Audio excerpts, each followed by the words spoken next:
Hello, in front of me I've got Toyota CHR. In this video I'll show you safety systems preview. Firstly, let's take a look at the driver's doors. Car is equipped with child lock for windows and also child lock for doors. Here we can quickly lock and unlock windows, doors, and fold side rear view mirrors. Next, take a look at the steering wheel. Car is equipped with cruise control and quick navigation through the menu.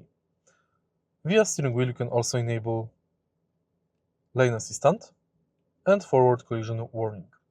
Let's take a look at the instrument cluster because there are more settings there. Let's go to settings and next enter vehicle settings. Here we can enable road sign assistant and reset TPMS.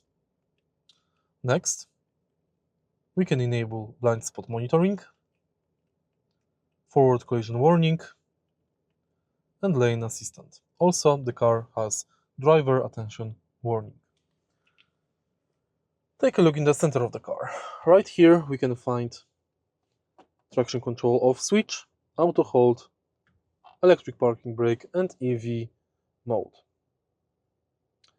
Toyota CHR is also equipped with navigation, 7 airbags, and 2 ISOFIX latches. And that's basically it. If you find this video helpful, please leave a like, comment, and subscribe.